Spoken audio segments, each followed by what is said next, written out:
Hello, everyone, and welcome to the New York State Trustee Handbook Book Club. I'm your host, Ron Kursop, and tonight I'll be asking your questions about library advocacy. The New York State Trustee Handbook Book Club aims to equip the over 6,000 library trustees in New York with a deeper understanding of their roles and responsibilities. Each session delves into a specific topic, addressing real-world governance questions and providing valuable insights. Many of you have been here before, and as always, let's start out by having you introduce yourselves in the chat box. I see that many of you are doing that already, but if you haven't, feel free to share your name, your library, and your tenure as a trustee. At the bottom of your screen, you'll also see the Q&A feature. We'll talk about that in just a minute.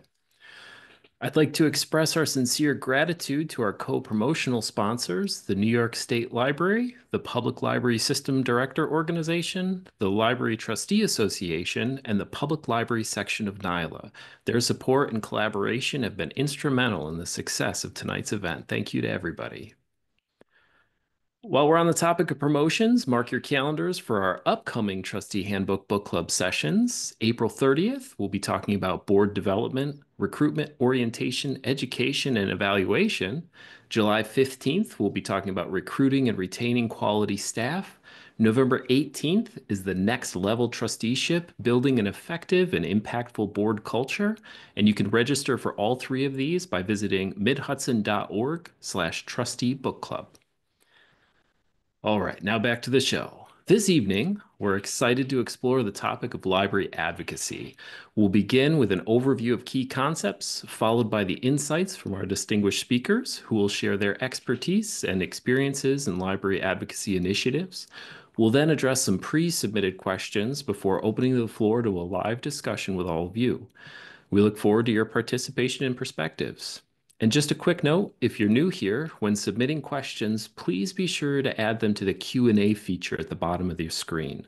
General comments can certainly be shared in chat, but just make sure your questions come through the Q&A button. And now on to our team. So tonight we have Laura Chrissy, as always, of the Mid-Hudson Library System, and she'll be providing technical support for us. Brian Hildreth from the Southern Tier Library System and I will be moderating the Q&A. And we have our favorite presenter, Rebecca Smith-Aldrich. Rebecca serves as the Executive Director of the Mid-Hudson Library System, where she has worked for over 25 years to help the libraries of the Hudson Valley become more viable, visible, and vibrant. Rebecca is the co-author of the Handbook for Library Trustees of New York State and the Public Library District Toolkit, which can be found on the New York State Library's website, as well as the author of the Handbook for New Library Directors of New York State.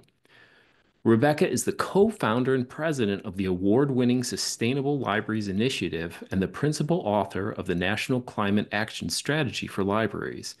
In addition to her work as an adjunct professor at the Long Island University teaching a postgraduate program on public library administration, she's also the author of several books, including Sustainable Thinking, Ensuring Your Library's Future in an Uncertain World, and Resilience, which is part of the ALA Future Series. We're also joined tonight by a very special guest speaker, Kevin Verbesey. Kevin is the executive director of the Suffolk Cooperative Library System on Long Island. We're incredibly excited to have him here tonight talking with us. And at this time, I'd like to invite Rebecca to kick us off with our next installment of the Trustee Handbook Book Club. Rebecca, take it away. Thank you so much, Ron. Nothing like listening to my resume there that I foolishly wrote and gave to Ron and then actually had to sit through listening to it. That was a big mistake. So we'll change that for next time. But thank you everyone for being here today. We are really pleased to see the turnout tonight because it's a super important time in New York State when it comes to advocacy for libraries. So thank you for your time and attention tonight. We really appreciate you as always.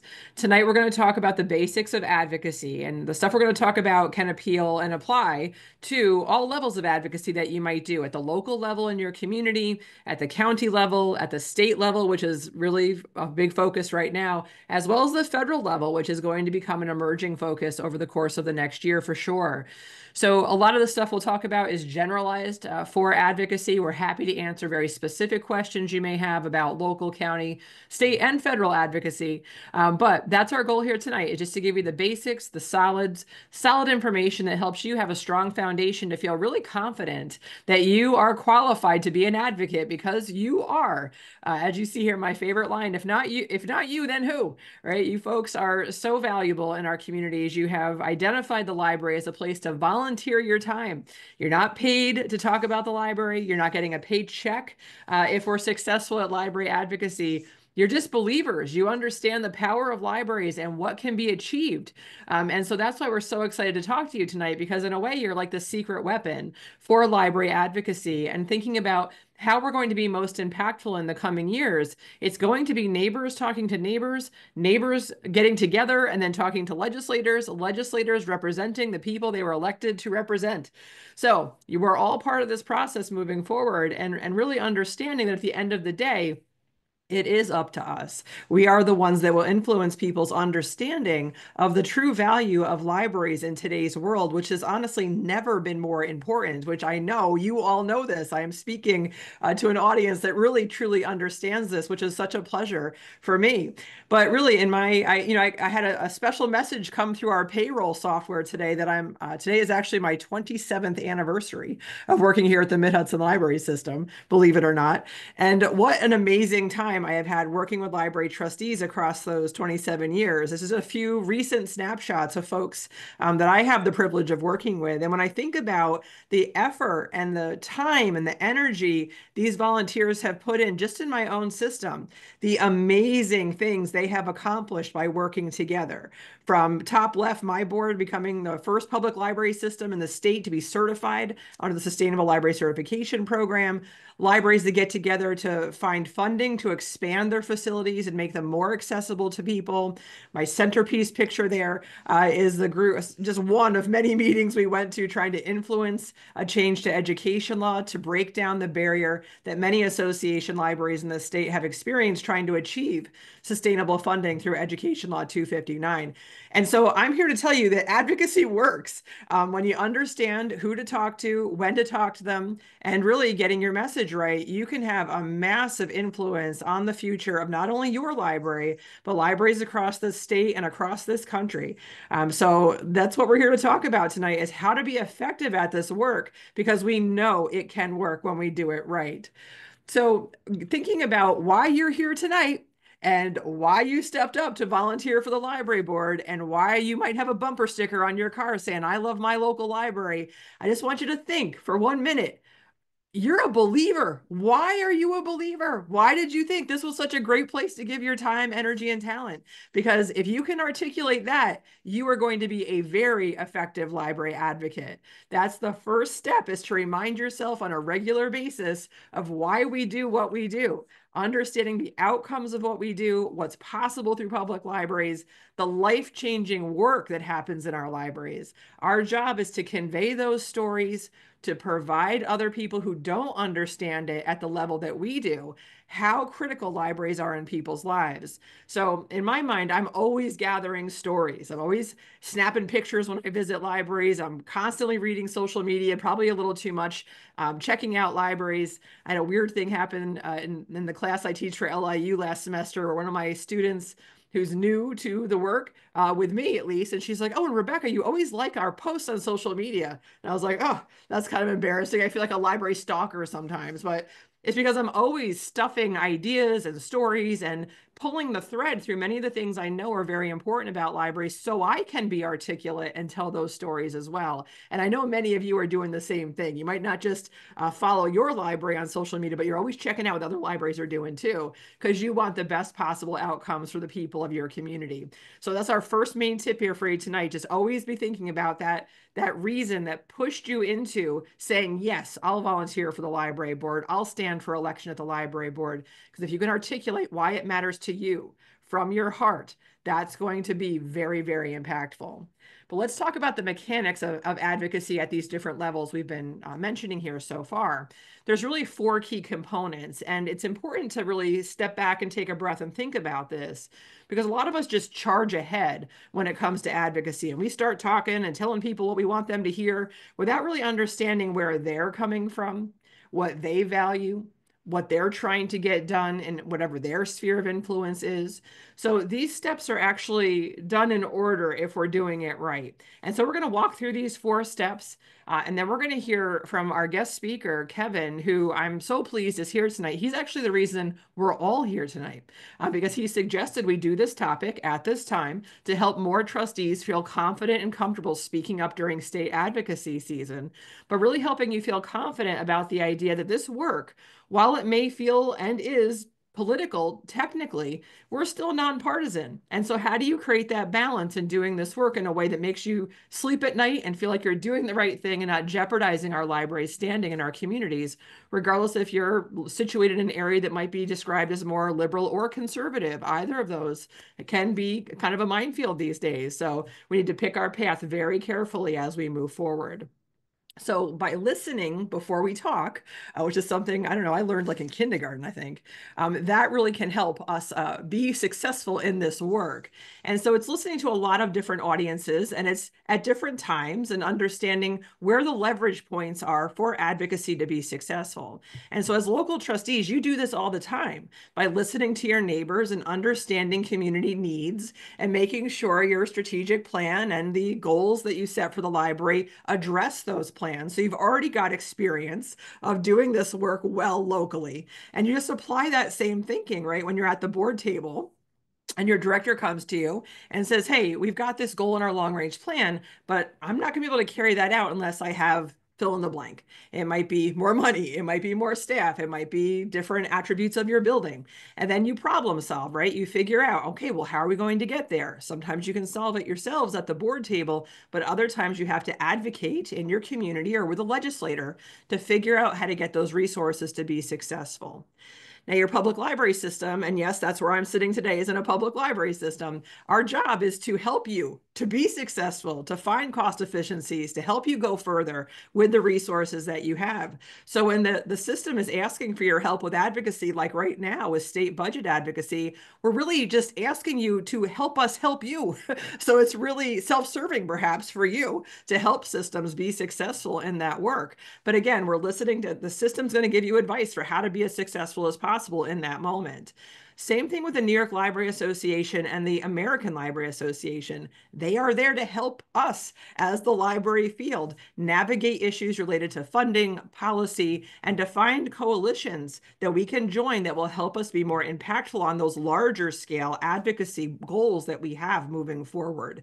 So again, just listening to hear where they're coming from. That doesn't mean you don't ask questions. You certainly ask questions, but hearing where people are coming from first can help you just jump on board and add your, I think, very valuable voice to the efforts that are going on here in those situations beyond your locality or your county.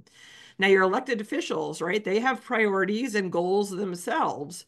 And so when we come into their offices or ask for their time or approach them at an event and we start talking to them, if we don't understand the context within which they are working on their strategic goals and their priorities, sometimes we're really missing the mark and we're kind of tone deaf when we're speaking with them.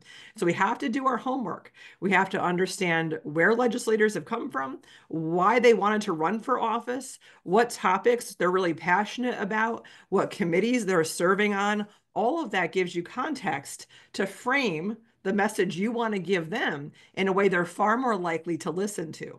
So all this listening going on, it really helps. And I know a lot of us in libraries, whether we're paid staff or volunteering, it's like doing your homework, right? And we're not adverse to that. We understand the power of doing our homework and coming in prepared for a conversation that could really have a really important outcome that we're trying to achieve.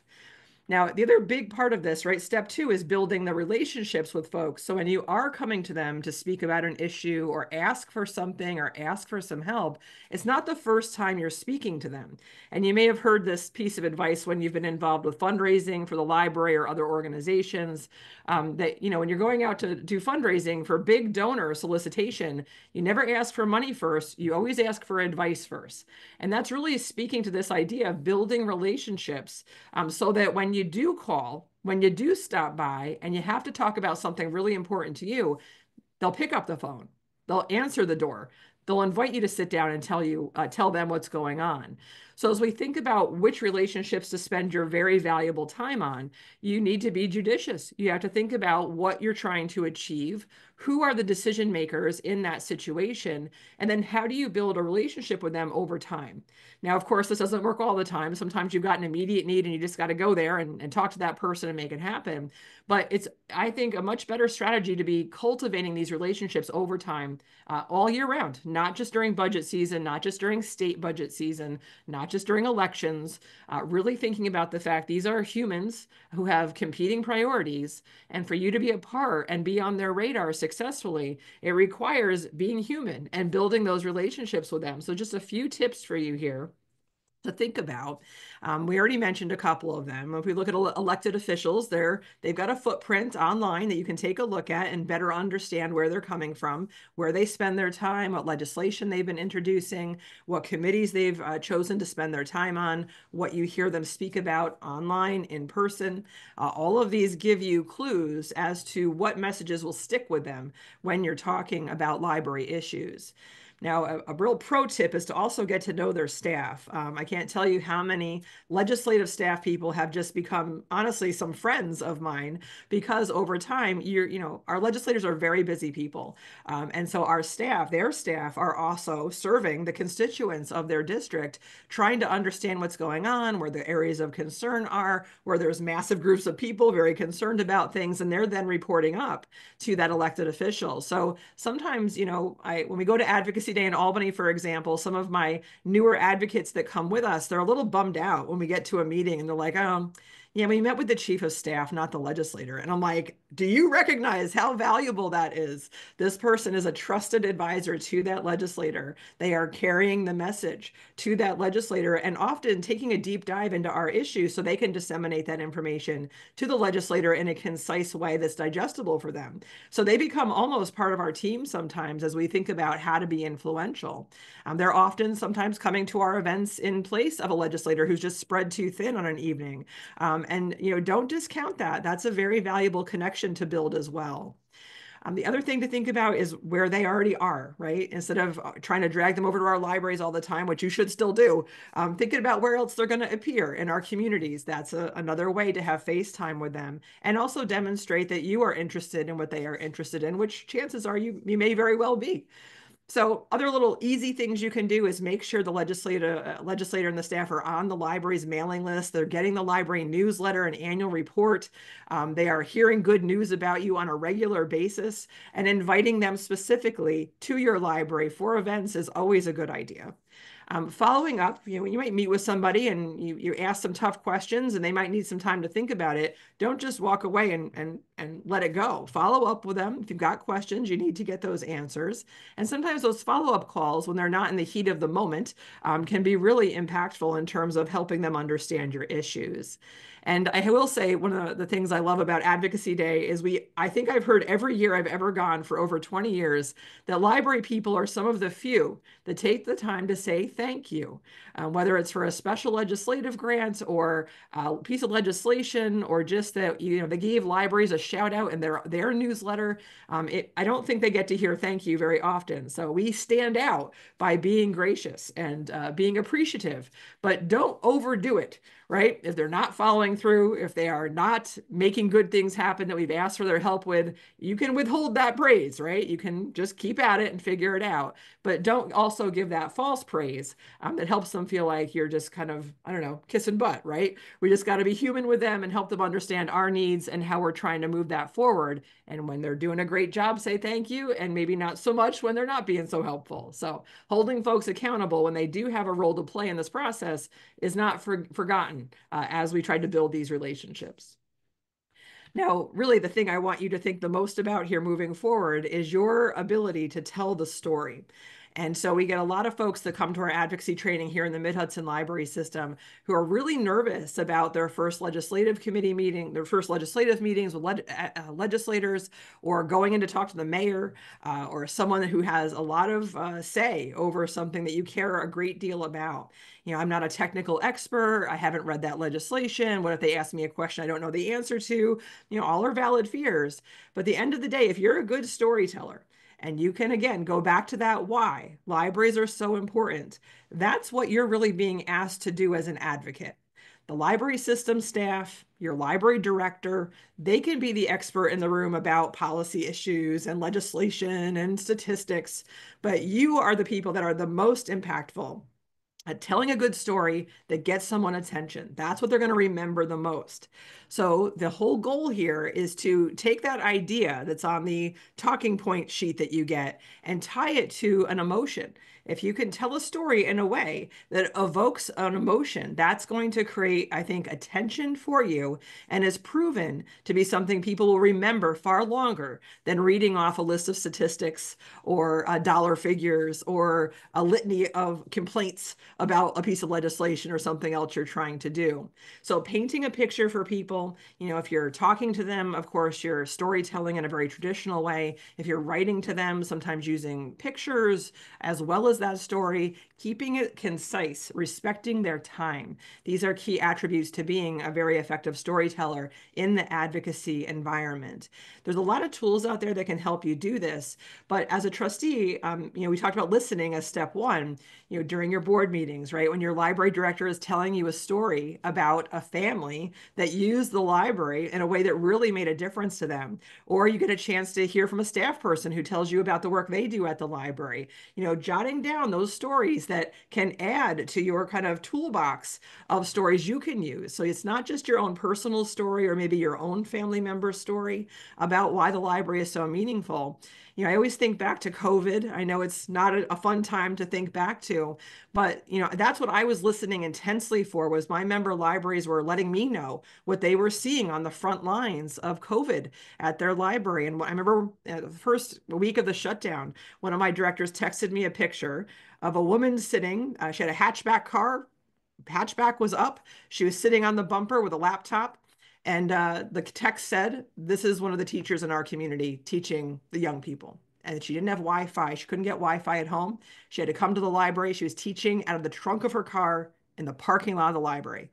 I told that story to every legislator I got in touch with that next week. And I don't think anything I said in the first few weeks of COVID was more impactful than that story to get people's attention to understand that libraries were the go-to place when it came to digital equity and inclusion work.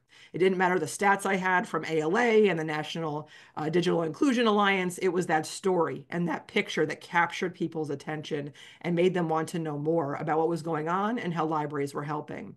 So there's a few examples here on the sheet just to kind of bring home what I'm talking about. Many systems across the state, as well as NILA and ALA, also create opportunities to help you get more stories or tell the story in the work that we're doing. Kevin, who you're going to hear from in a few minutes, his system does an awesome program called the Public Library Changed My Life campaign, getting right to the meat of the issue, pairing pictures of real people from our communities with quotes from them about why they care so much about the library.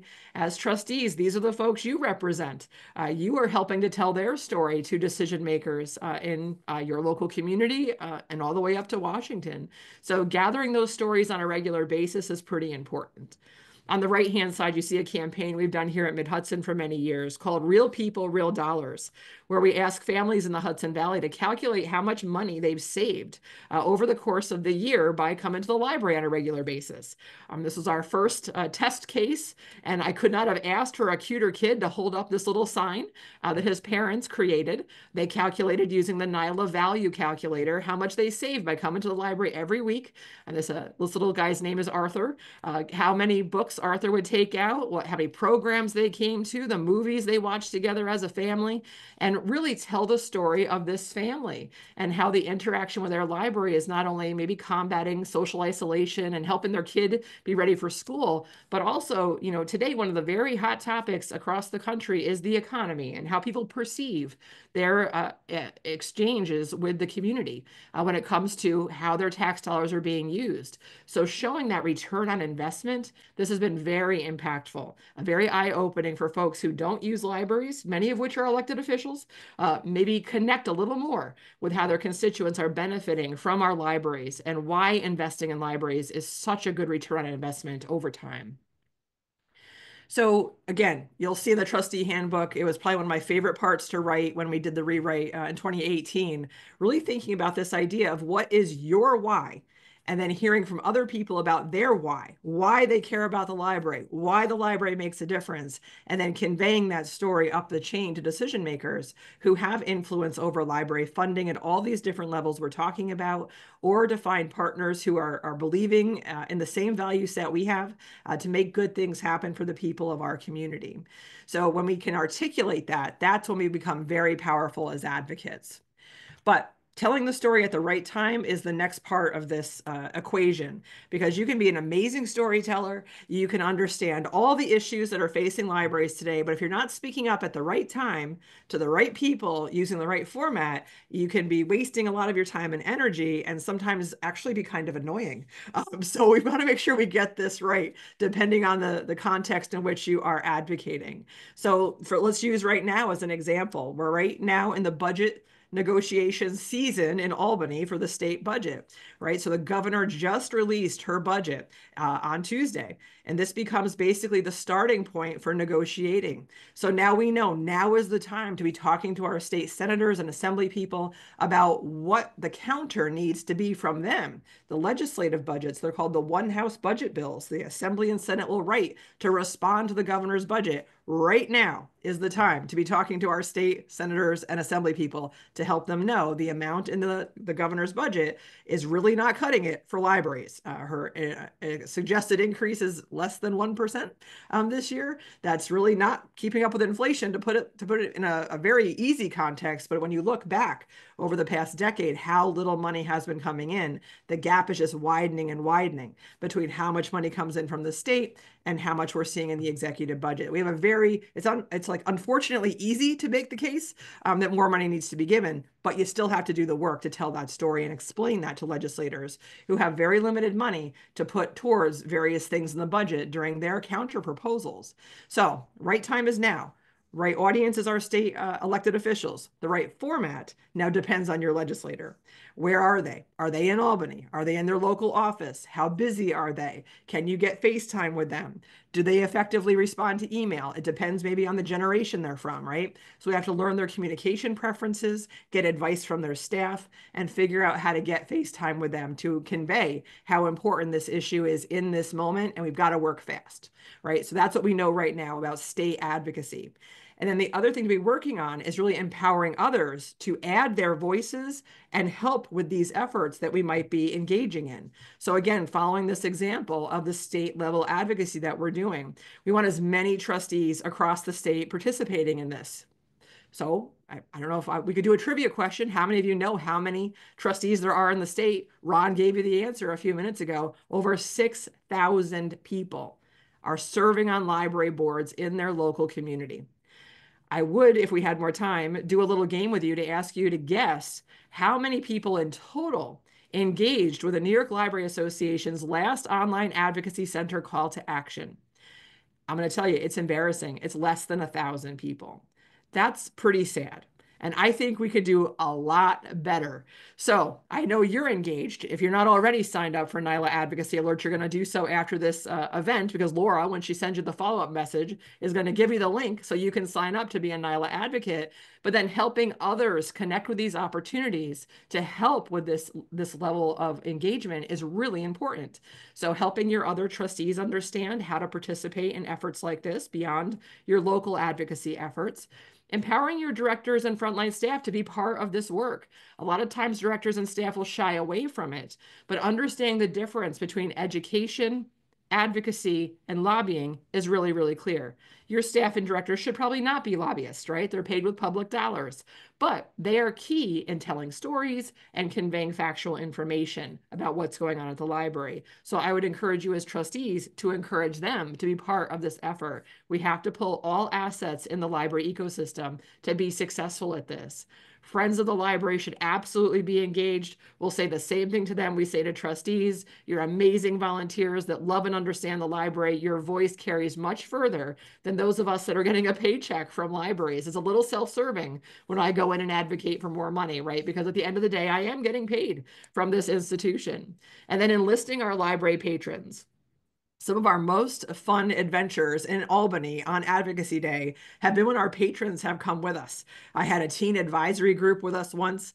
Arthur came to Washington with us to do advocacy at the federal level the year we did the Real People, Real Dollars campaign. These are real people telling their stories. They immediately get the attention of our legislators, just like you do. So don't be afraid to engage them and to invite them to participate in advocacy. Be good about giving them factual information and not wasting their time. Really finite amount of attention people have to help with this stuff sometimes. So we want to make sure we're asking them at the right time, not too often, and making it as easy as possible for them, right? Just like Nyla makes it easy for us. They write a message for us. And I want to share a fun fact I learned this week. When you get those templates that you can use in the online advocacy centers, whether it's for state or federal advocacy, you should always change the subject line and the first line. That increases the chances a legislator are going to read them by over 20%. Just by tweaking the subject line and changing that first line. Not too much extra work. So Nyla always brags it's 2 clicks. That's maybe 20 clicks, but you can make it happen, right? It's not to take you more than 5 minutes to participate. So it doesn't have to be that hard, but it's got to be at the right time. So those are some of the key things we really wanted to drive home to you today. Now, we know one of the bigger concerns in today's environment is when you're speaking up, depending on if your legislator identifies more liberal or conservative, you may be nervous about some of the topics that are going to come up in that conversation.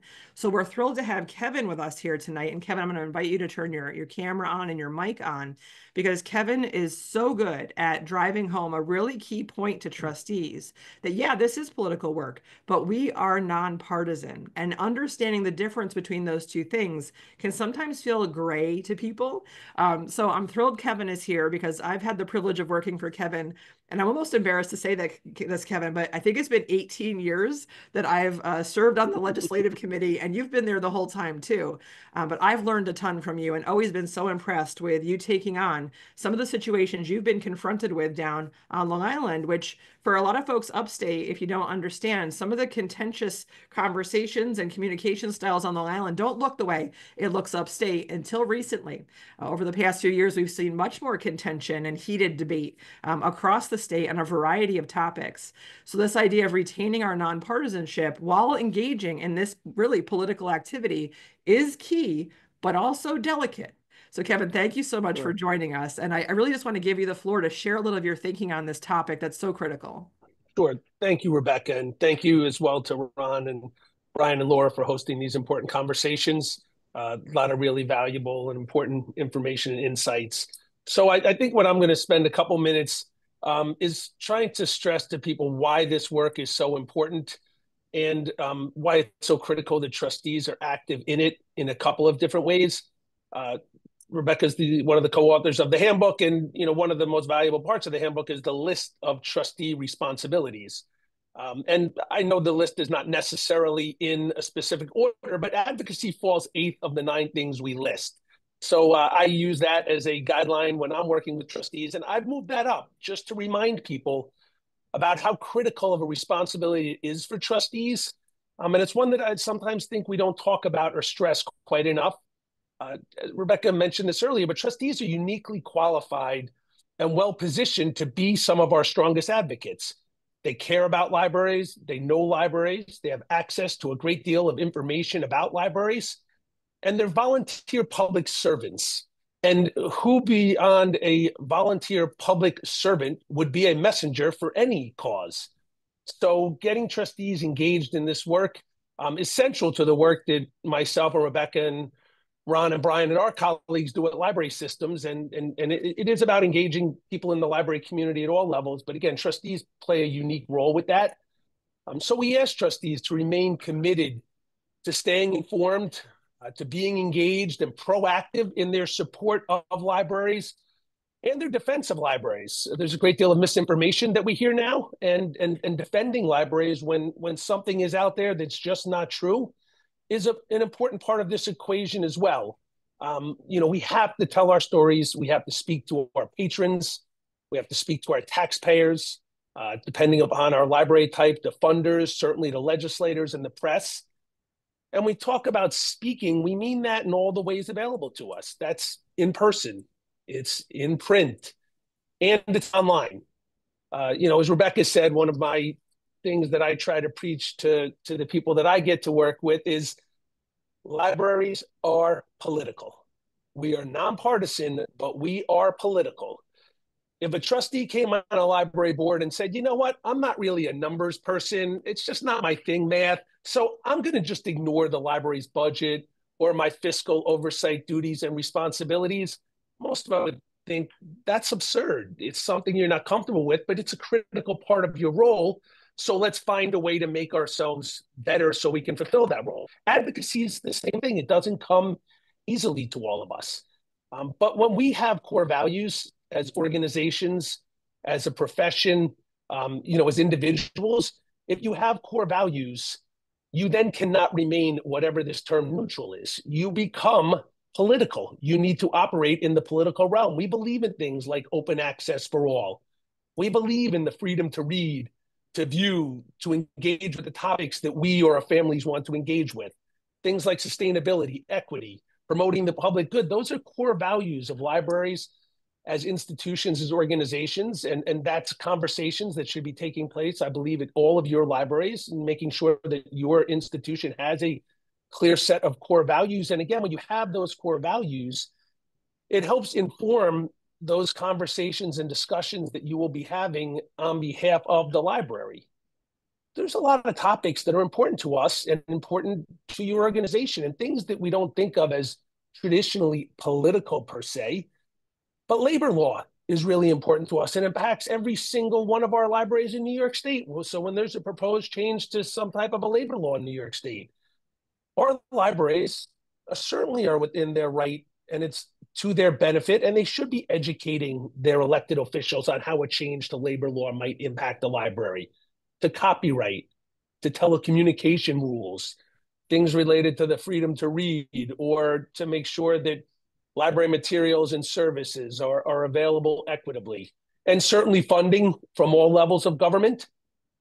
We need to work with everyone. And again, across party lines, doesn't matter what party or what particular set of beliefs that somebody has.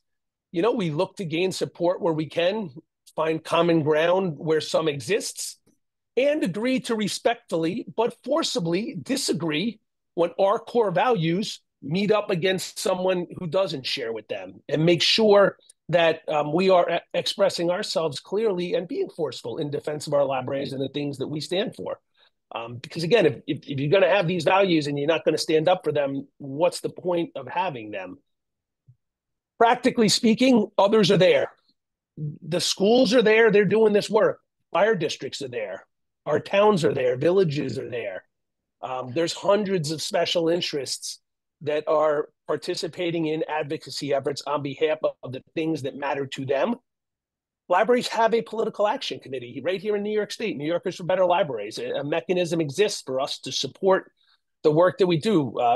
Mentioned earlier a couple of times the New York Library Association. They have a legislative committee. They have a council. They serve as the voice of our community around the state, helping us build talking points and build messaging that can go across town and county lines and work in various parts of the state.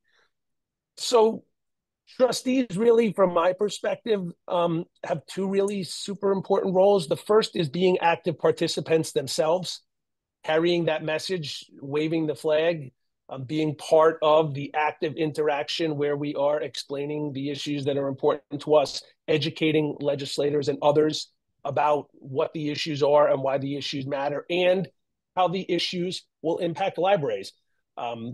There's talk right now, and I know we don't want to get too specific with certain issues, but about the possibility that the E-rate program were to go away. If the E-rate program were to go away, that is $500,000 that at least the libraries in my communities need to make up. So it's frankly important for our state legislators and our federal Congress members to understand that changes or cuts to that programs mean that their local taxpayers are going to have to come up with an extra $500,000 next year. Is that political? Yeah, that's political. It's nonpartisan. Republicans can help us solve that issue. Democrats can help us solve that issue. Conservatives, liberals, that doesn't matter. What matters to us is that our libraries are in line to lose up to $500,000 next year if some legislative body doesn't take action on an issue like this.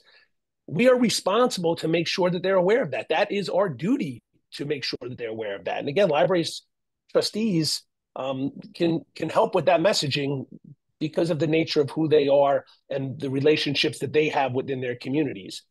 Then the other thing that they can do that is, I think, equally important is they can set an environment within their own institution as the policymakers and the final decision makers where that is a part of what we do organizationally. And we make sure that our legislators are on our mailing list, and our director is communicating with legislators, and we make sure that our staff is empowered to understand these issues and convey background about these issues, in appropriate settings, in appropriate ways. It's not about picking one side or another side, or even one solution or another solution, as much as it is making sure that there's a deep recognition of what the issues are, how the issues will impact our communities, our libraries, and what are potential solutions that we could look at to make some of these circumstances ones that turn out at the end more favorable for our libraries. And again, as a library trustee, I would encourage you, I couldn't encourage you strongly enough to ask for information about the topics of the day, to seek out information, a resource again like NYLA. NYLA has a wonderful website with all kinds of advocacy information, but that should be a regular part, I would hope, of your work as a trustee, of periodically checking on a site like that and seeing what are the issues that are most deeply impacting our libraries here in the state. And again, some of them are always the same. As Rebecca said, I've been doing this for a long time, and we've been fighting for state dollars for a really long time, and that fight won't end. Other issues kind of come and go. They move from the front burner to the back burner. They come up in a different iteration at some point up the road. But being aware of what those issues are, having the stories at your disposal to speak to them, and participating in those conversations is really something that we urge all trustees to do. We within the field do it on a day-to-day basis. Get inspired by the work that you do. When we see volunteers come out and deliver the message in the way that I know I see trustees deliver it in forceful, powerful ways, and in ways that the legislators listen to in a different way, as Rebecca said, and they listen to somebody like myself who gets paid to do this for a living. I mean, I believe in it deeply, but at the end of the day, I do cash a paycheck every other week. Trustees don't do that, which is why your voice is so powerful. So, Rebecca, I think that's the message that I would want to leave trustees with. It's just a reminder of that being one of their critical roles. There is a wealth of information available to them. If they're not comfortable in that role, that's fine. Few of us begin as advocates comfortable. We learn and we practice and we engage, and frankly, we get better at it. And I would hope that everybody spends the time that they need to spend to be as forceful and effective an advocate for their own library, most importantly, but libraries in general, as they can possibly be. And thanks again for giving me a chance to spend some time with you guys tonight. Good. Kevin, thank you so much. I just so appreciate all you've done for so many years to help the entire state, not only your own member libraries. You've just been such a key advocate for us in the state. And I know I've learned so much from you over the years. So I just want to say thank you publicly for everything you've always done for all of us. I don't think anyone will ever truly understand everything you've done. But even coming here tonight to talk to all these lovely people is just another, I think, part of your legacy to how important you have made libraries in New York State. So thank you for all you do. But Brian and Ron, I want to invite you to come back in and save me from controlling the screen here and help us answer some questions that folks may have here while we're together today. Yeah, good evening, everyone. And Rebecca and Kevin, thank you so much for sharing with us. Ron and I have had the pleasure of working with you for almost a decade now. And we always said, anytime we're in the room with you, we're always learning, we're pulling from you, and you're always educating us on how we can be better at our jobs. And we appreciate your knowledge and wisdom. So, and Kevin, I got chills just listening to you speak. So thank you so much for being with us here tonight. I don't know why we haven't had you on Trustee Handbook Book Club earlier. Like this is awesome. So thank you. And I just want to pose a reminder to folks joining us tonight. The Q&A button is at the bottom of your screen. Please go ahead and put your pressing questions in there. Ron and I will make sure that we get to them as we go through the next 45 minutes. We do have pre-submitted questions that we'd like to jump into just to kind of get excited about Advocacy Day and help answer some of your pressing questions. We're 2 weeks out. We're literally 14 days away from marching to Albany and letting our elected officials know how important the work is that libraries do, both from the financial side as well as the legislative side. So if you guys are ready, let's jump into these questions. Let's do it. And I just want to Kevin, you're invited here to help out with these questions today so the four of us can tackle them together. All right. So first question coming in. I am interested in attending Advocacy Day with my library system. All right. However, I have never met with elected officials before, so I am nervous about attending this year. Do you have any advice about how we should prepare for this year's visit? Yeah, absolutely. So you're not just kind of wandering in yourself. You are coming to Advocacy Day with folks from your public library system. And so your public library system staff are usually there to lead the meeting, or there's an assigned leader of the meeting. It could be one of the system trustees or a member of the Directors Association if the system staff is spread too thin. I know in my system, we have so many legislators. I don't have enough staff to be the leader at every single one. We've got to double up. I can't be the leader at all of them. So there's usually a leader that, helps get that meeting going. But what we always recommend to our folks that come with us is that there's certain topics you may be better or well positioned to speak about than others. And if you're comfortable speaking up, letting that team leader for that meeting know that, you know what, I've got a great story about that teacher in the parking lot, or you know what, we're trying to expand our building. We could really use some of that construction money. And so, letting your meeting leader know you're someone who's willing to speak is probably a good step. But really, that leader is the one who's going to have all the technical information about what did the governor put forward, what's the real ask from the legislative standpoint. And your job is really to embellish that with stories. So when your leader of your meeting is like, yeah, our most important legislative issue is ebook licensing reform. Like, I can't believe the demand for this. We can't keep up. It's just so expensive and publishers are taking advantage of us. And you coming in and chiming in with a story about how you've seen this be a barrier to access for folks in your community. That's really the role in that meeting. You don't have to be the technical expert on anything. You are the expert in your community's experience with your library. So I would say having a story that matches up with the priorities of Advocacy Day are really where it's at. So those priorities are going to be funding for libraries, and that really impacts your library system. So if you're a big fan of your library system, having a story about how they've helped you, the construction aid, if you're facing a construction project, explaining why you're pursuing that project and how the current situation is a barrier to people. And then I think you're getting my drift here, really, again, going back to storytelling in that moment, but also respecting the space of that meeting. There's a limited amount of time, a lot that meeting leader has to accomplish. And so them knowing who is ready and willing to speak and doing so in a concise way, that's going to be your part in that meeting. It's also cool just to come and be there. You don't always have to speak. You can just be part of the presence of the library team in that room, which is also very impactful. I know this is being recorded, but I'm going to spill one of my secrets, is that anytime we make an appointment with a legislator and they say, you know what, we can really only fit 5 people in the room. Can you limit your group to 5? I'm always like, oh, yes. And then I do my damnedest to get 3 times as many people, 15 people in that room. So like, oh my God, so many people like libraries. So sometimes it's just about being present. You don't always have to speak. Kevin, any advice you would add to that? Just 2 quick things. First of all, I echo exactly what you say. So our strength in numbers. Sometimes I find the most effective messages are delivered by a few voices with a lot of people standing behind them.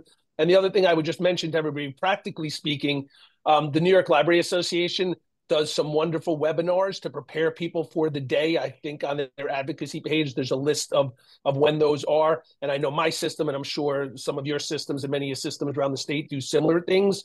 So sometimes that just makes you a little bit more comfortable to hear a little bit more about the issues and just have an opportunity to interact with some other people who will be there with you, just put a name to a face, because it is a long day of walking around. So I think that can be useful as well, attending one of them. Yeah, and two thoughts on it too, as I was thinking about this trustees question is, and it depends on the library system, so I don't know where the trustees coming in from, but like in our system, we coordinate like preparation activities on the bus ride in. So we pair up advocates together, and we each have them practice telling their stories to each other. So that kind of gets folks relaxed. I know that's not the real thing, but just working those muscles ahead of time is always a helpful thing. And then the other thing, and this is one of the things I love about Advocacy Day, is I would lump our advocates into like three different groups. The first group is the folks that have just been doing it for like more than a decade. Like they come in there, they've got their talking points. Whoever is coordinating the meeting at the system level is like, asking that person to kind of take the lead on maybe construction aid or freedom to read or something that's important to them. And then the next group of folks are people that are like just starting to find their voice. Like they feel comfortable talking in those meetings and like, maybe just supporting what the person that took the lead on the conversation said, just to reiterate that like that's something happening and they're really starting to get confidence in their storytelling. And then the other group is the first timers. And like you got Rebecca and Kevin both said, like just being there, being present, just observing and learning and being a sponge to get comfortable in that environment. Cause I guarantee you'll be into that next group of advocates in the next couple of years where you'll really find confident in your voice and start getting really comfortable in that environment. And I really like to do a little research ahead of time. Just take a look at every legislator has their website. So I take a look at what they're passionate about, what they've been thinking about, and then when you meet with them, as Rebecca said earlier, asking for advice before you ask for money is one of those things that can build that rapport. So if you know what they're passionate about, and if you ask them, and they start telling you, and you relate that back to libraries in some way, you have that connection right there. So that's how I like to start as a leader in some of those meetings. That's how I like to start it, and then other people kind of add on to that, which works out really well. Yeah, just around that triggered a little tip that I wanted to share at some point tonight. And this can work regardless of who you're meeting with, not just on Advocacy Day. One of the things I've learned over the years is I always wrap up a meeting by asking them, of course, our ask, which is, we please sign on to this letter, or can you please call this person? We've got our ask. But I always also ask them, what are some things you're working on libraries could help out with in your district? Sometimes that creates, they usually light up when I ask that question. It's often related, it's often caused them to follow up with me before I even follow up with them after the meeting. Oh, Rebecca, we talked about, my new initiative on Lyme disease. Can you, connect me with my, 4 libraries in my district that could help me with that? 100%, let's go. And so that's part of that relationship building. It's an easy, small thing you can do that reminds them that this is a two-way street, that libraries can help them accomplish things too. Absolutely. And there's so many different topics like that. One of the ones that Rebecca had mentioned earlier on in an earlier episode of the Trustee Handbook Book Club was how libraries are heating centers or cooling centers right now. A legislator in my area is talking a whole lot about that. And all the libraries in the county have signed up with the county on that one. So it's a real easy talking point. So look for those areas, and you can definitely use them as a conversation starter and to your advantage to help build that relationship. So we have another pre-submitted question here. It seems like funding for libraries has not received the wins other institutions have received in education. Why are libraries not receiving the same type of funding increases? Is there something else we should be doing? Yeah, I do wonder if this question is focused at the local level or the state level. But I want to ask Kevin to help with this one because his kind of ability to see across the many years of this experience, there's a pattern that emerges, particularly at the state level when it comes to this topic. So, Kevin, do you mind if I toss this one to you first? Sure. Yeah. There's 3 things you can give a politician. You can give them money. We have very little of that. You can give them votes. There are very few people who vote just as a library on their issue. And then we can give them publicity and PR. And I think, first of all, that's one of the places that we have to focus on. Albany is a place of games. The governor proposes something, the legislature plays with it for a little while, and a couple of dollars are spent here and there. The cold hard truth is, we just probably don't have enough juice to get really, really significant increases in aid. What I think we have to find a way to do is to get a couple of percent a year, on a more consistent basis. There's too many years that go by that our increases are too insubstantial. But it's just one of those things. I think you just keep on plugging away. You keep on working on your messaging. You keep on trying to make those connections to try to find the right advocates. So I wish I had a silver bullet. I certainly do not. Otherwise, we'd have a lot more money than we do. I do want to say, however, one thing. We have to look at the money in its totality. The construction aid that we have received, for public libraries over the course of the last few years has been very, very significant. I mean, when I started as a system director, we got $890,000 split amongst the entire state, which meant my system got $56,000 worth of construction aid. Last year, my system alone was able to grant over $2.7 million in construction aid. So, we have seen significant wins, I guess, in certain areas, but, I would be the first to agree with we've got to do a better job with more consistent increases in general aid. One last statement, Rebecca's point was an excellent one earlier. There's 6,000 library trustees. There's, well more than that library employees. There's lots and lots of friends groups and lots of advocates, and yet we struggle to get 1,000 people to click a button to say, I believe in libraries. So maybe that's where some of it's got to start, looking at ourselves rather than just looking at the legislature and others. Yeah, and I don't know if there's something else we should be doing. I think we need to continue to do the things that we've always done, and we learn through consistency that, like, over time, the narrative that we have with elected officials is winning them over. So if we're focusing on wins, Kevin just highlighted a great point when it comes to construction aid, but at the same exact time, I've been facilitating advocacy efforts for the last 11 years in Albany. And, when I first started, there was a huge education process that was taking place where elected officials didn't know exactly what libraries said, particularly if they were just starting out as well. Where now, when we go back, like, they're telling our own stories that we told them 4 or 5 years ago back to us. They're like, oh yeah, we know you guys are fantastic with the story times, and it's absolutely critical because you have the public computers and the loanable Wi-Fi hotspots. And so they know what we're doing. So it's that consistency that I think is really moving the needle. It's certainly, all of us are equally as frustrated as this person presenting the question. The needle's not moving fast enough. And so we definitely need to figure out other ways where we can be successful. But at the same exact time, I think we just need to keep on doing the things that we're doing, and just trying to tweak things a little bit so that potentially we can find those holes that will be advantageous to all of us. I really think at the end of the day, it's just more people need to participate in this endeavor. As I've mentioned, we've tried to develop relationships with staff as much as possible, and more than, I would say, 24 of them have shared with me that they literally have like a little booklet that they're assigned where they make hash marks. Like, I heard from 3 people on this topic and 50 people on this topic, so that's the one we're going to talk to the legislator about. So more participation with phone calls, online advocacy center. If you can't come to Advocacy Day, that's okay. There's lots of stuff you can do from home on that day that help add to the weight of the work that we're doing. So I do think it matters. Even those small activities that we do, like the online advocacy center, makes an impression, but we've got to have more people doing it. And I just want to double down on that point that Rebecca just made about the phone calls. So that's something that we've learned in our system where, and also through the research, like, making those phone calls is really important. In some ways, they could be more impactful than sending those advocacy messages via email or the pre-written forms, because there's that staffer that's in the office, like Rebecca said, that's, writing down or tallying every time somebody calls on a specific issue. And those legislators, they are spread thin. They've got busy schedules, but when they come back to the office at the end of the day, or they come in the next morning, they're asking, like, who's talking to us, who's like lighting up our phone system right now. And if those staffers are telling them it's libraries, then particularly as they go in and decide their one house budgets, or they actually negotiate on what that final number looks like, those phone calls can have huge impacts for us.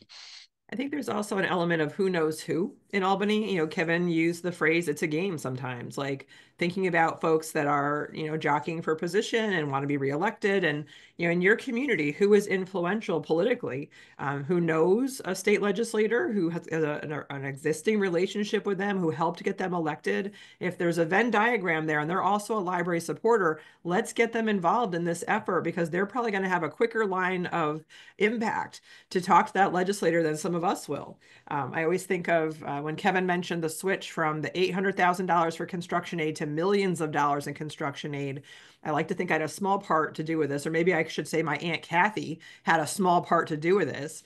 Our family used to go out. We have a big family. We used to all go out to dinner at the Ever Ready Diner in Hyde Park. Highly recommended if you come down to the FDR Presidential Library. I found myself in line to pay for family breakfast behind Senator Steve Saland, who was the chair of the Education Committee at the time, which is where libraries lived at the time before there was a library committee. And when he turned around and I saw him and I got all nervous, I was young in my profession and I was all tongue-tied and I'm like, oh my God, here's my moment. What do I say? And he said, oh my God, Kathy, is that you? And my aunt was right next to me. And it turns out they knew each other. They've been friends for years. And she's like, oh my God, you have to meet my niece. She works for libraries. And he's like, oh, I think libraries fall under my committee. We had this amazing conversation in line at the diner. And what do you know? She's like, Steve, you should meet with Becky, because that's what my family used to call me. And I'm just like, oh, Mom, I was like mortified. But wouldn't you know, I had a call from his chief of staff the next week inviting me in to talk about library construction. So when you look at the path of how we got to millions of dollars, he was very instrumental in helping us advocate for that. But I think it was because my Aunt Kathy made him talk to me.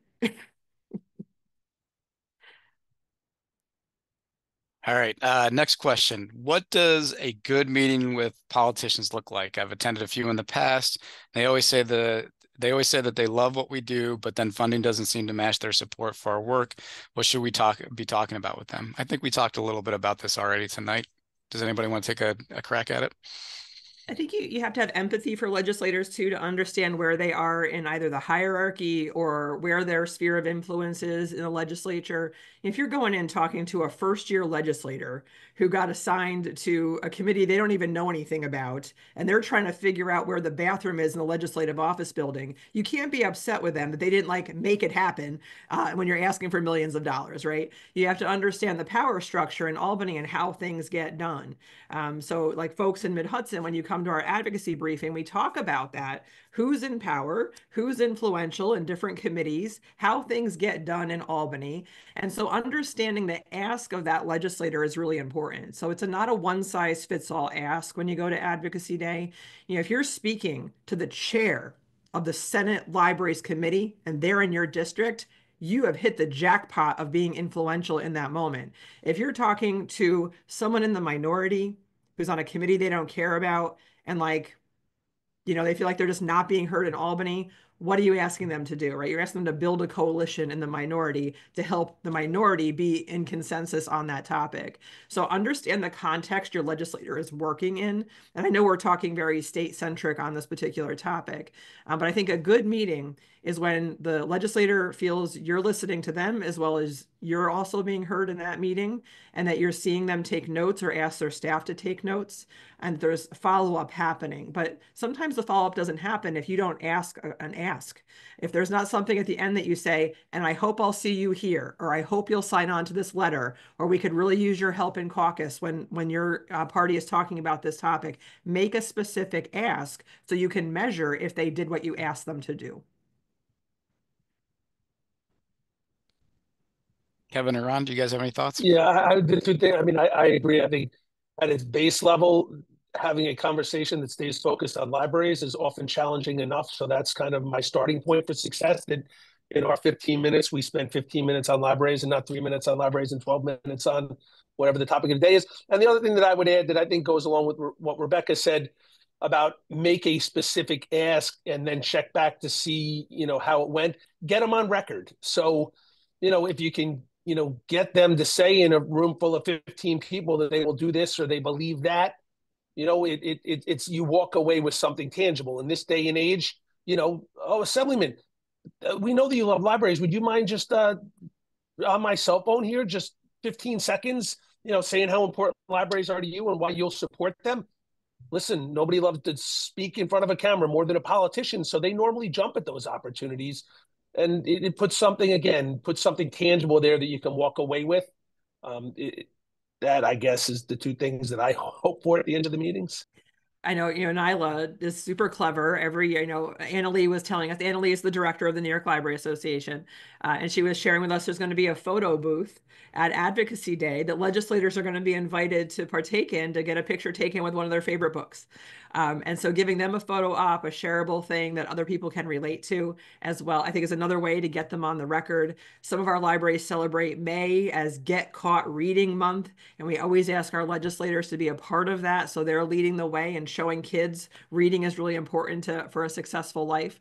So I think as well as the verbal is also the visual presence, online media these days, from TikTok with videos to any other social media platform with photos. We all know those get more likes than anything, right? So I think that's awesome advice.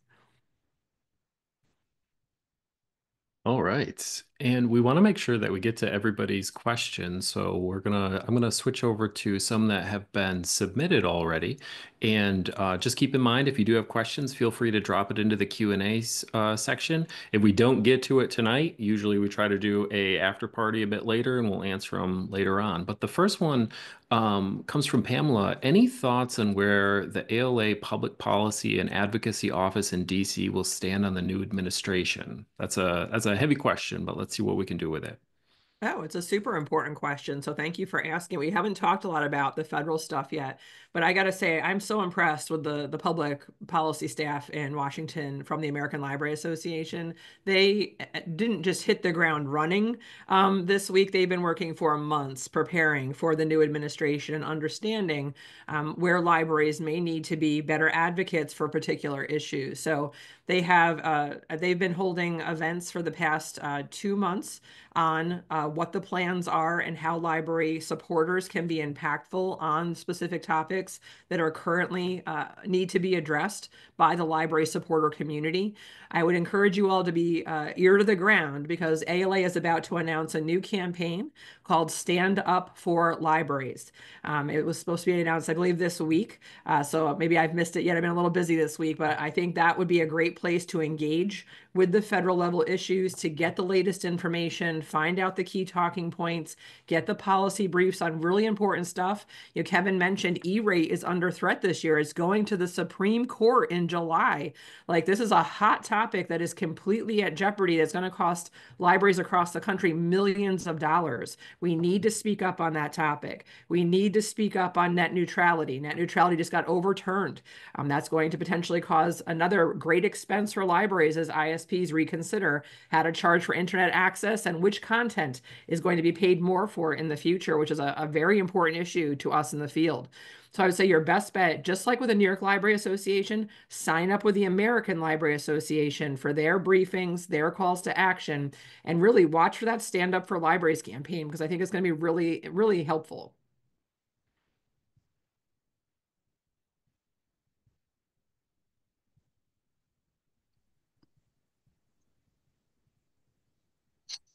All right, so we'll jump into the next question that just came across, and it is, would you recommend bringing a family along when visiting legislators in Albany? So I'm assuming a large group, maybe grandma, mom, dad, caregiver, and children of different ages.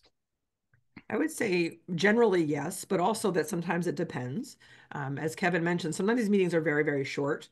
And so asking people to come to Albany, you want to make it a good use of their time. So to have a whole family come up, I think it would have to be part of I don't want to say this word in a negative way, but you need to really kind of orchestrate that moment for them to participate and be heard along with everybody else in the room. So sometimes that works. Sometimes that's better done locally to have it's less time commitment for the family to travel to the local office of the legislator rather than to come to Albany. But for our kids, it's also a really good civics lesson to come to Albany and find out how bills are made. They don't have Schoolhouse Rocks on anymore, which is how I learned how bills got made. So it can be that experience of seeing their own role as a citizen and being part of that process, which I think is highly valuable. But I will warn you, once kids come in the room, as Kevin said, a successful meeting is sometimes getting the legislator to stay focused on libraries for 15 minutes. Once the kids come in the room, sometimes that's all over. So you got to really work hard when you create that experience in that room. Yeah, it's got to be a piece of a planned puzzle, meaning, you have an advocacy plan when you're going into that meeting. Used properly, it can be extremely effective. We had a young student who came up with us to Albany last year, who was a part of the campaign that Rebecca had mentioned earlier, how the library changed my life.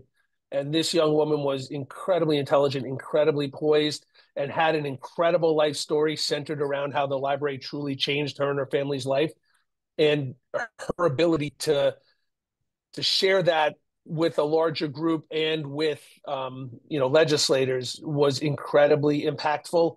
But again, that was one piece of a larger puzzle, well planned out, and not just let's bring somebody up there because they say they want to come. That's great. They can stand to be part of the audience, but the messaging needs to be well planned and well controlled, I believe.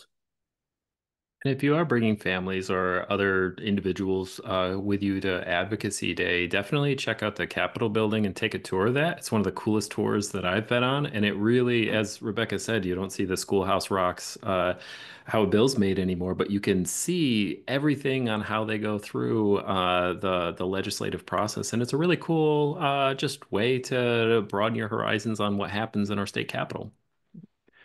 So, Rebecca, earlier you had mentioned a bit about the governor's budget and the different pieces in there. And this question relates to that, but I'm going to add a little bit to it. So, the question is, how does Hochul's proposed budget impact libraries? And I'm going to add, can you elaborate a little bit on what the governor's budget means when compared to the one House bills from the Senate and the Assembly? How does that all fit together? What should libraries know about that process and how it works?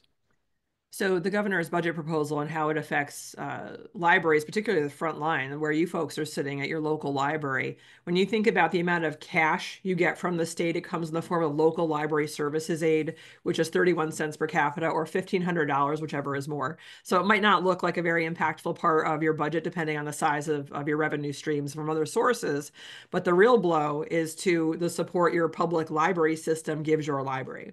If you did an exercise where you priced out all of the services that you get from your local public library system to buy those in the open market, your budget would go up by a factor, minimally by a factor of 7, most likely quite higher. So when you think about the strength of the economy in this moment and where we've seen inflation go over the past several years, as all of us know from our household budgets, inflation's been a very big topic on all of our minds. When you look at the gap between what things actually cost compared to this like kind of very weak line in increases to library aid over time, the gap is enormous between the amount the governor has proposed at 104 million, which I know is a hard number to like comprehend, but adjusted for inflation, that's over $176 million.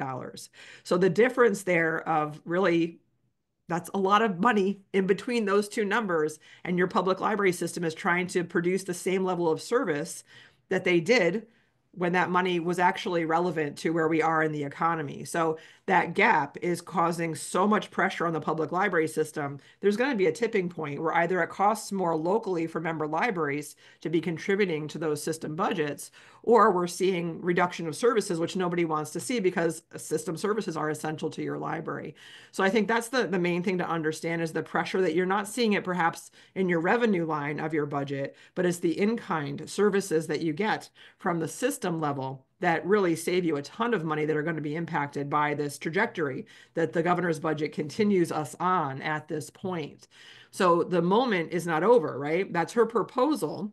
And the legislature is now taking a look at that and considering what their priorities are and what they're hearing from their constituents. And they'll produce what are called one House budget bills. Because while you think of a budget on a spreadsheet, in Albany, it's actually a piece of legislation that's written out. So they actually propose counter bills from the Senate and then another one from the Assembly. And then they basically get in a room together, and I'm not going to say who it is because I don't know anymore. They used to say it's 3 people in a room making this decision. I think it's a few more now than it used to be. But the leaders of those different branches are getting together and then negotiating. Okay, you've got this much in there for libraries. We think it should be this number. Okay, well, what can we do? What can we do to get closer together on that? But they're not just doing it about libraries, right? They're having that conversation about hundreds of different topics, thousands of different budget lines.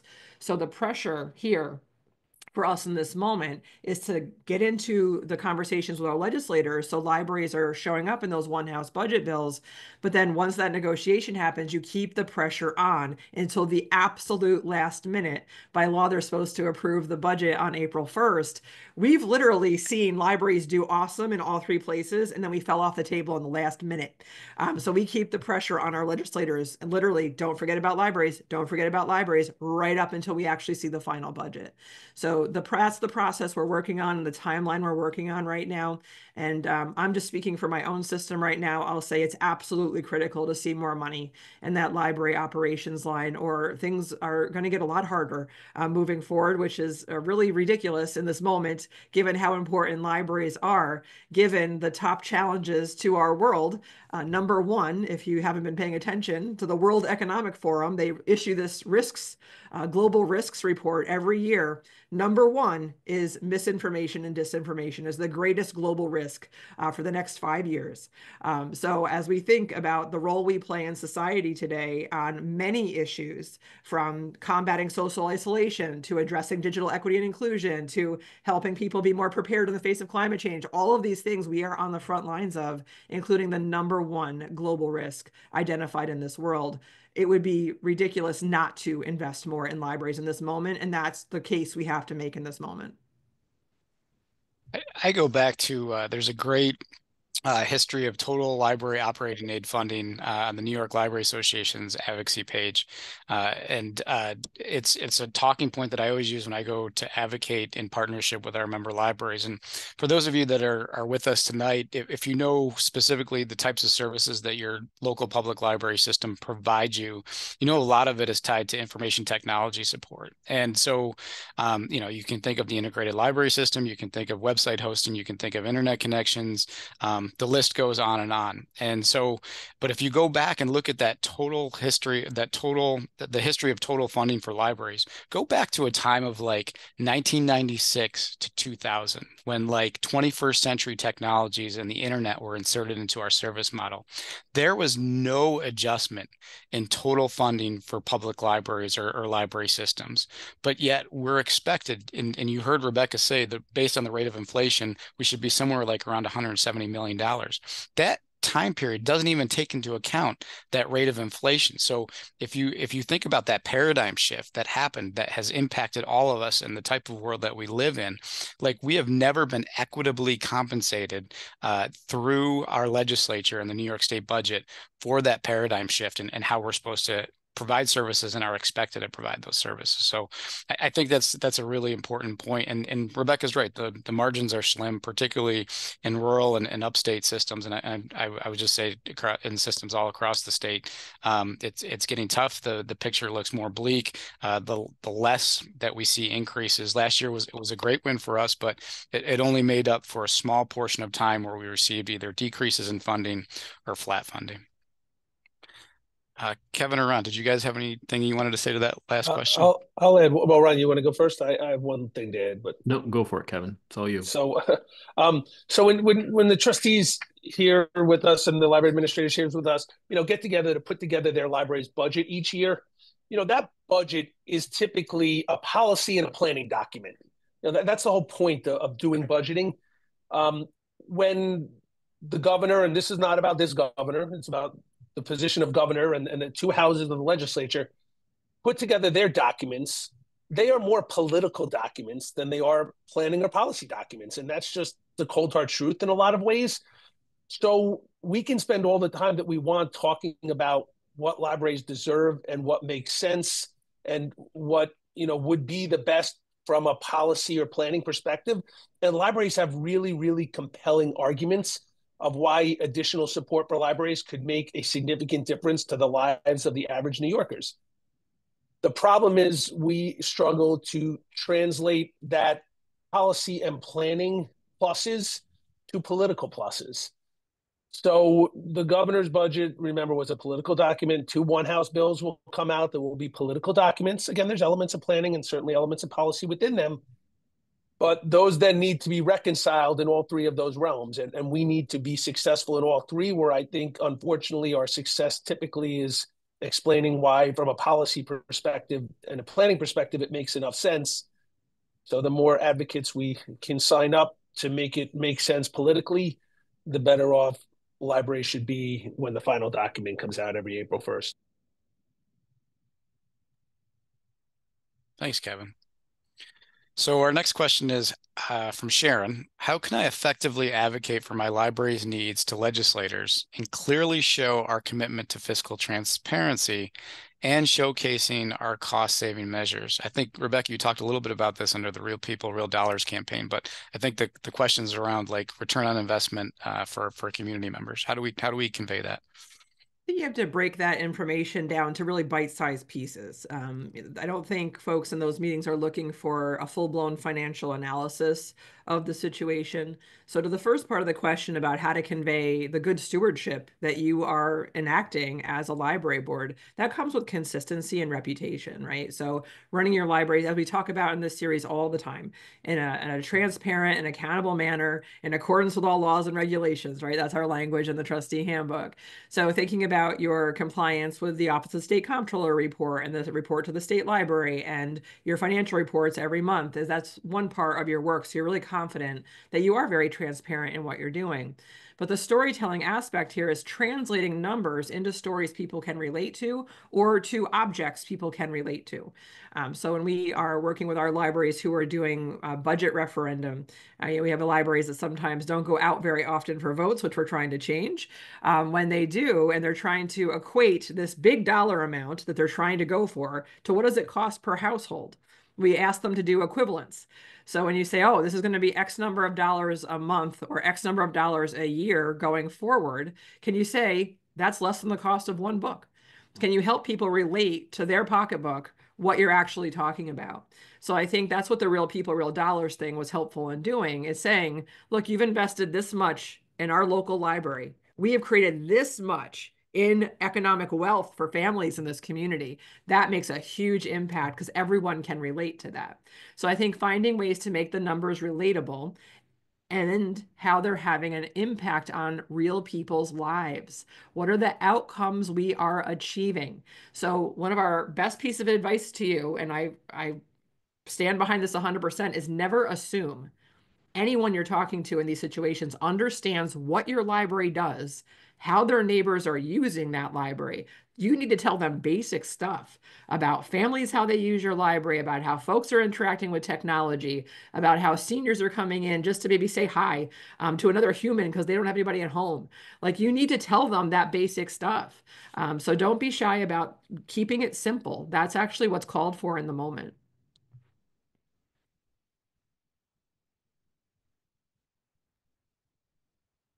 All right. So our next question that we have is, so we're talking a lot about Library Advocacy Day, and for somebody who hasn't attended before, is it all about advocating for money? Given the actions of the last few days, I have concerns about pressures on libraries to bend the restrictions on who and how we serve them, specifically orders about trans people, making sure information on DEI is there. Shouldn't we be advocating for our mission to serve everyone and dispense knowledge across the board? I love you. I don't know who you are, but I love you. The answer is yeah, all of the above, right? So right now it's critical for budget advocacy, but we switch then into legislative advocacy moving forward. But Kevin was so eloquent about living our values out loud in these moments. But I think the important thing is what's specifically under threat in the moment, in the situation, in that meeting. So as we take a look at what's happened in the past, what are we in now? 72 hours of executive orders from the federal government. We have to be really keen in looking at what's specifically going to be impacted by the executive orders we're seeing right now. So right now, the probably closest to home issue is going to be immigration and folks being deported. And so knowing our rights on that topic, and if there are any asks of our state government to help us understand those rights that we have, that might be something that's very, very critical. But right now, we've got defense in New York State for some of the other issues we're very concerned about. So you'll see NYLA has actually done a very good job of paring down our our legislative request to 3 key issues, one of which, of course, is defending the right to read and having collections that reflect the lived experiences of people in our communities. So in New York, we're ahead of the game on some of those topics. So I would say, yeah, be proud about defending the rights of libraries are for everybody. But of course, pick your battles very carefully in this moment because there's so many to choose from at this point. So I think following the lead of NYLA, where we've got legislative traction to help protect against some of those things we're worried about at the federal level is really important right now.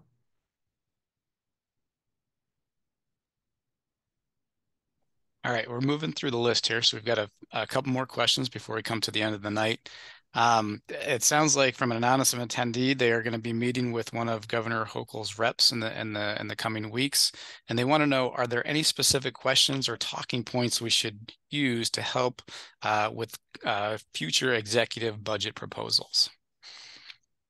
Kevin, you want to take the lead on that one? Yeah, sure. Yeah, yes is the answer. So the New York Library Association, works to develop statewide talking points, and then I think by familiarizing yourself with those, and then again regionalizing them to how they impact your library and your community is probably the most effective way to get that message across.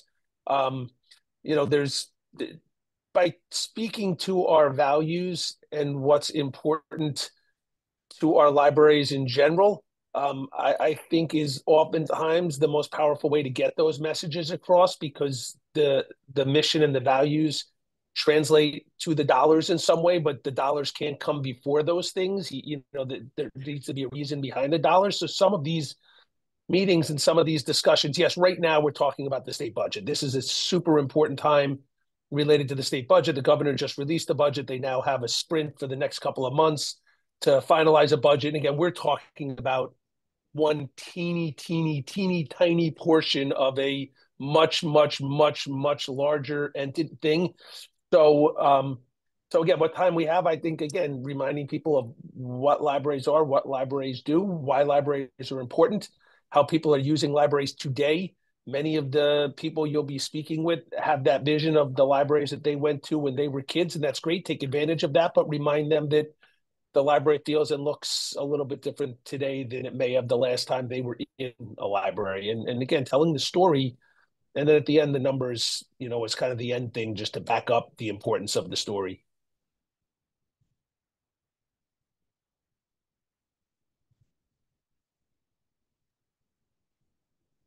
Does anybody else have any insight on that last question?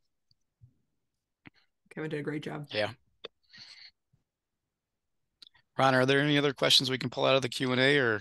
Yeah, let's do, we got this one. This is a longer one, but I'll paraphrase it a bit because Rebecca, earlier you had talked about misinformation, and there's a lot of headlines that go out there, and various people are going to be susceptible to different messages. So when individuals on library boards or in libraries are reading news media, and they're coming to maybe advocacy events or board meetings with different various ideas, what's a library's stance or best practice for kind of wading through all the information that's coming in to make sure that the library is still the main topic of conversation?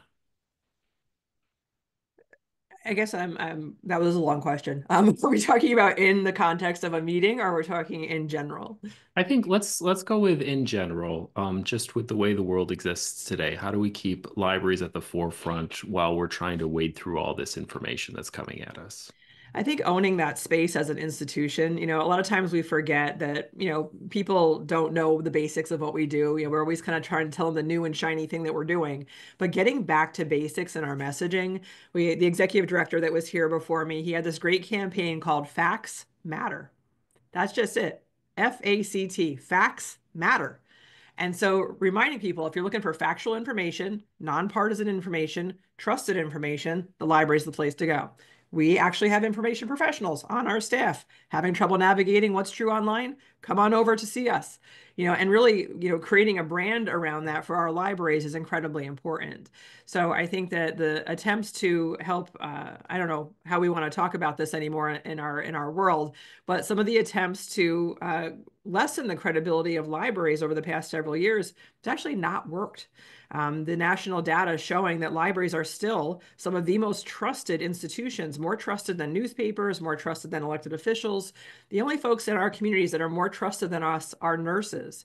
So as we think about that place we hold with pride, that we are a go-to spot that people still trust, that is something to build on. And I think it's something to create programming around to make sure our staff are well versed in, because it's not going to get easier moving forward. Artificial intelligence is just going to make it that much harder to combat as we move forward. So professional development money for your staff to learn as much as they can about these topics right now and how to help our patrons navigate some of these very challenging issues that are just being honestly made harder every day, is something I think to spend some time thinking about and helping to make easier for the folks in our communities.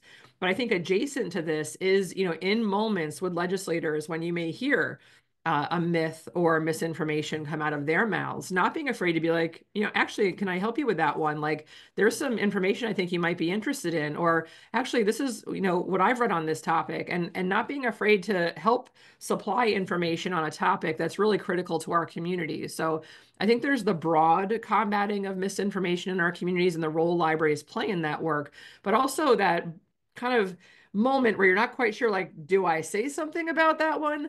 Laura, who's not on the screen right now, I gave her in my own mind the prize for the scariest Halloween costume on staff this year, because she came dressed with almost looking like a beauty queen, but it said misinformation. And she had pictures of some of those crazy stories that have been out there these years pinned to her jacket. And it is the scariest thing that we are facing right now. So picking our moments to be impactful on those topics, again, I think it's important at an institutional level. And with our elected officials, we have to be very savvy in how we deal with those issues if it's a personal delivery of that misinformation from an elected official. Libraries as an American value. Fortunately or unfortunately, I've had to talk about service challenges a lot lately within public settings. And the thing that we have been able to stand strongly on is the idea, and it is the idea that freedom to read and supporting intellectual freedom altogether is an American value. And it's something that most people, or almost all people in the room, regardless of partisan beliefs, believes in, is that First Amendment. There's a reason why it's the First Amendment. And so, like, a lot of times when the topic of service challenges come up, we really try to state two things that are tied to our core values. One is just supporting the First Amendment and the freedom to read and freedom of speech, et cetera. And also, libraries just have this core value since the beginning of time of speaking up on behalf of marginalized population groups. And we can cite dozens upon dozens of examples of that being true. And most people that are listening to that conversation, when you're talking about the First Amendment or sticking up for marginalized population groups, about 85% of the population is right there with you. Like, it's the folks that are in the middle that are common sense and rational and understand the issues. It's the folks that are on the fringe, that 10% that just aren't going to listen just based on, their own behaviors and beliefs. So, I think even though service challenges have been a challenge to us since 2021 and 2020, at the same exact time, we've been really using them as an opportunity to just like drill down on just why libraries are just so important during this time of disinformation and misinformation. And most people, when you have that conversation with them in a very authentic and genuine way, they're right there with you, regardless of their political affiliation or partisan beliefs. Brian, I want to thank you for bringing us to that comment here as we close down the webinar this evening. And I just posted, I know I smiled when you said libraries and American value, because I have that poster in my office. I'm staring at it right now. So I put the text of it in the chat for everybody to check out. But I think that's a very important thing to embolden us and empower all of us to step up for libraries in this moment. In my system, I had 17 libraries on the ballot on election day. Every single one won handily, no problem. So when we think about where libraries stand in the political spectrum in our communities, they have bipartisan support.